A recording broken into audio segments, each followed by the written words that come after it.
VidGamesFTW. It's happening. It's fucking happening. Oh, I'm excited. Crash Bandicoot Insane Trilogy. Okay, let's go. Let's get right into it. So, link down below to the first of 4 parts that we did. I meant it to be one big part, but we had to split it up into a couple different parts. For the day 1 live stream we did of all 3 games on Destination Mark. It did go well, despite having to split up into 4 parts. We did all 3 games already. We beat them all just regularly without 100%. The only game we've 100%ed so far was the first one. But here, obviously, we're not going to do that. We're just going to screw around and beat all 3 games again, but just collect what we want to collect, besides, of course, the obvious stuff that we have to collect, and all of that stuff. How you doing, Victor? I'm tired. I just... When did you wake up? Tell the audience. Literally a few minutes ago, he comes in my room and he was like, hey. Guess what we have to record today? And he's like, oh boy, I guess I'll do it. So, okay, here we go. I think we already disabled the autosave. Oh, no, we haven't. We'll do that right now. Okay, here we go. Cutscene time. I'm excited. Let's listen to this.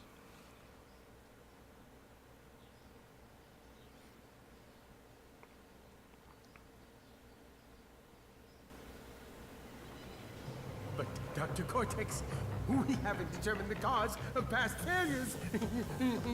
Moron! This Bandicoot will be my general, and he will lead my Cortex commandos to world domination. This time, I shall reign triumphant.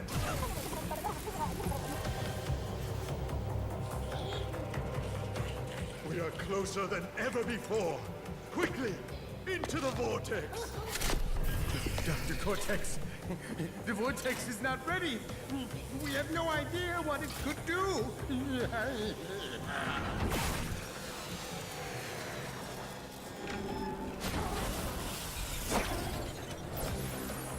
Failure again. Capture him! Uh-oh. Prepare the female Bandicoot.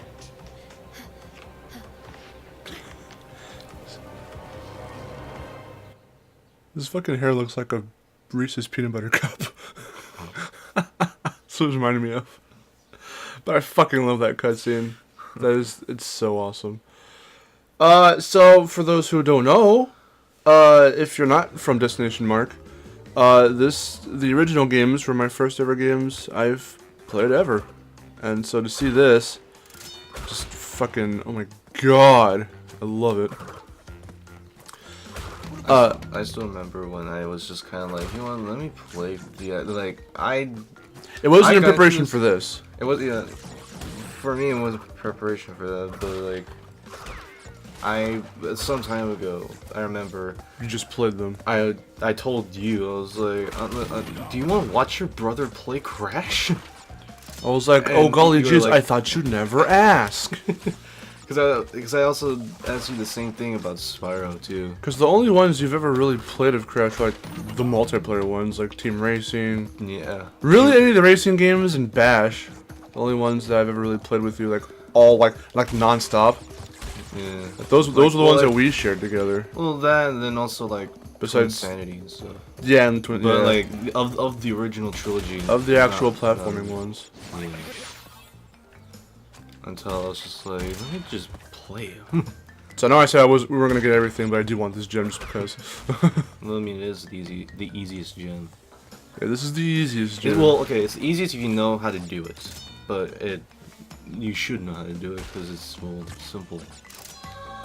Crash will actually get mad at you if you go into the level without getting the gem, but you get all the boxes. Say, perfect, but you missed the gem. Oh yeah, you get to see freaking... It's hilarious. You might get to see Coco's death stare later. Yeah, Coco has like the craziest death stare. It could rival Luigi's from Mario Kart 8. It's hilarious. The only thing, like the one and only thing I think I have to say about this that's a little dodgy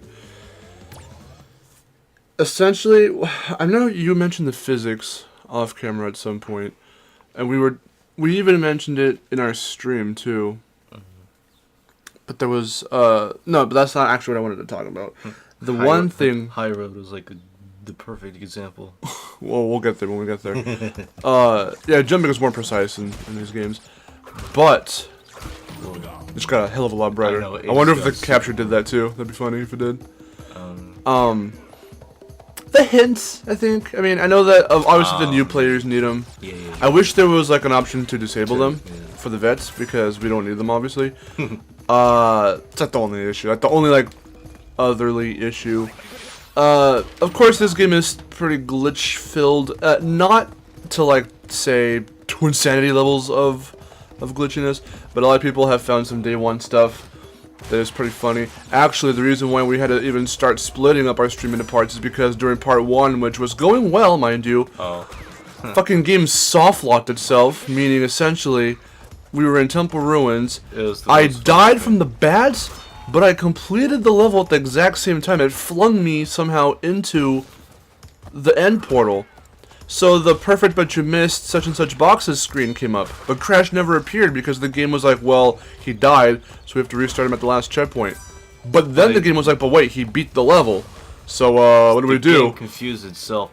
It was still going, but he wasn't there. Wasn't there. And because he wasn't and there, it showed the life counter in the corner where you would see it.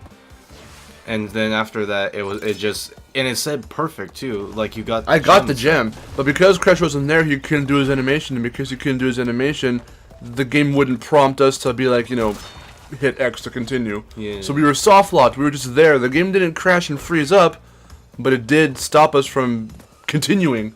So this was like that was like the one time that we had to stop the stream. We had to stop the stream because we had to close it up. We had to close it and then bring it back up and restart it. Essentially, it was really funny actually. And that's why there's autosave. Thank God for autosave. Because if this was original Crash and something like that happened, we'd probably have to start, and we weren't saving, do the whole thing over again. So I guess I'll get up to Boulders and then I can hand it over to you, and we'll see what goes on from there. I mean, all you're doing is upstream Papu Papu and a couple other ones. I'm still amazed I did Hog Wild. I got the gem in Hog Wild. Yeah, the vehicle levels and whatnot. Well, like in Warped and the jet ski in 2 is actually not that bad. The hog here is a little odd. And then the motorcycle and really it's just 3 things. The hog in this one, even Polar in 2 is pretty good to handle. It was a little weird at first, like a little weird, but I got used to it pretty quickly. Yeah, same. The hog here though is quite different. A bit, I guess. A bit quite different. I don't know what I'm saying, but it was noticeably different. Let's say that. And in Warped, the jet ski levels for Coco and the motorcycle levels for Crash are a little weird to control. But besides that, like the airplane levels and all of that, like they actually feel really good to control. So we'll see all of that eventually in the Let's Play. I would like to mention also that I think it was a cool touch that they were generous enough to be like, if you mess up in a bonus round, then you can redo it by entering a little portal thing off to the side or something. Yeah. And that's what another YouTuber liked as well. Like when I watched his thing of it, was like, oh yeah, you can redo the levels. That's pretty neat. Yeah, it's awesome. The only thing for those who are going for 100% who don't already know this, the only thing which retains that classic Crash 1 challenge is that you have to, when you're going for the colored gems in this one, you have to beat the whole thing without dying. For any other one, it's just with the clear, if you're going for a clear gem and you're able to get the gem, it doesn't matter how many times you die because of how they Classic Crash 1 had the problem of, well, we never checked the boxes, the box count. It would always reset when you die. Yeah. It was basically like this. If you got far in a level and you died, and you got a checkpoint, then yeah. Yeah. You're pretty much screwed. But here they fixed that, except that they retained the challenge of don't die at all to collect the gem. Yeah. Only for the color. They reserved it for the color gems in Crash 1 Remastered. So, I think we'll just, for future reference, when we start making comparisons and shit, we'll just say that these games and the Insane Trilogy are remastered. So, when we reference this version of Crash 1, we'll just call it Crash 1 Remastered. There's Crash 2 and Crash 3 Remastered. And then when referencing the Naughty Dog games, we'll just call them classic. So, Classic Crash 1, Classic Crash 2. Yeah. Just to avoid any confusion of, well, in Crash 1, the other one. It's like, yeah, what? instead of avoiding like which one you're talking about, then Yeah. I'm still tired, by the way. I'm still hyped. It's only been a couple days since these games, I guess, came out. And there goes the phone. Yay, the phone, lovely. I'll be back. I'm gonna check what that is. It hasn't even been that long since, like, not even a week since, you know, from us filming this to when the games actually came out.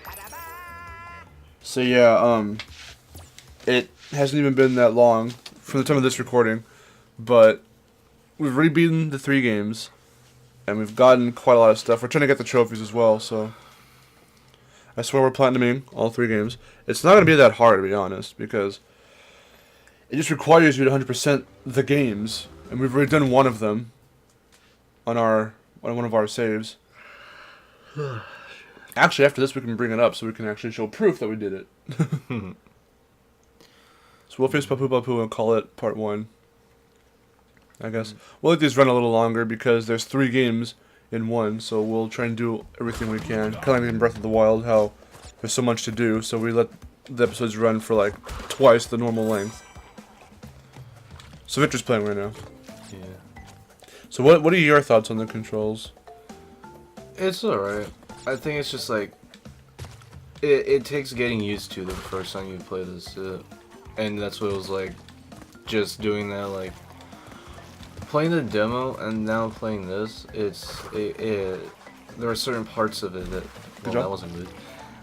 There are certain parts of it that like you just have to get used to the way it feels, so that way it's like you can get used to doing. Yeah.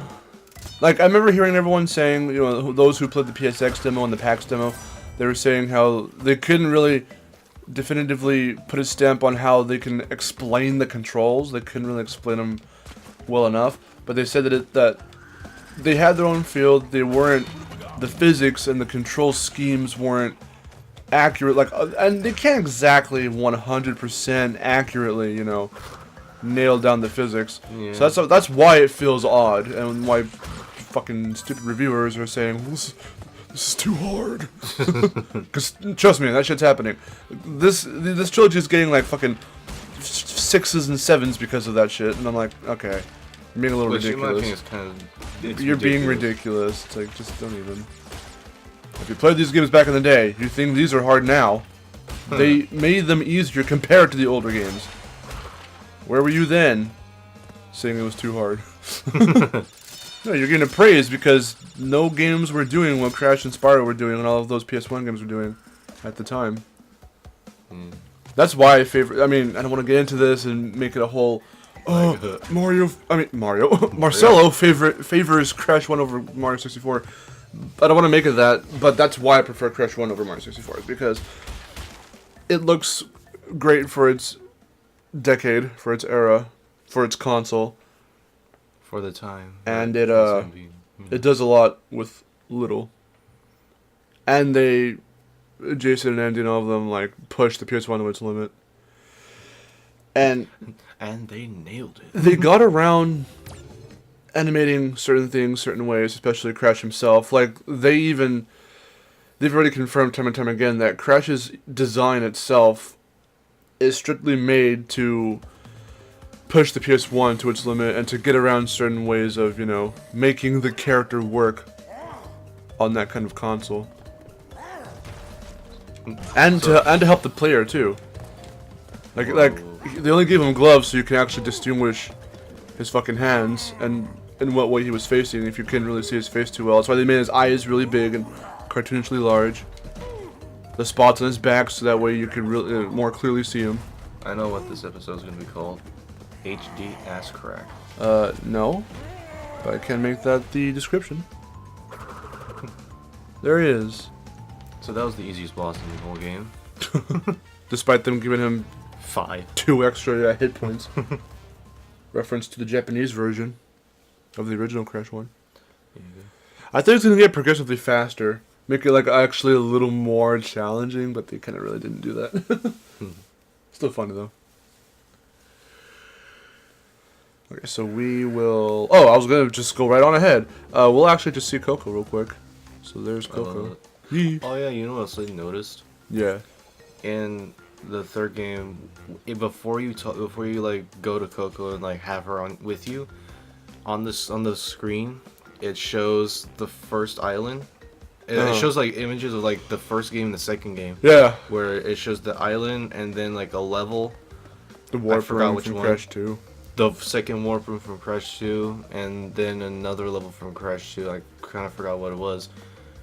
And it was just kind of... Oh! I know. One of the levels in the in this one, the first game, it was the temple ones. I don't know which one, I don't know which specific one it was, but it's one of the two. Dude, who the fuck modeled the island? Or the islands? Because seriously, they're so fucking good. Oh my god. Oh jeez. Also, we've got a crazy story to tell next part, and you'll know what it is. You already know what it is.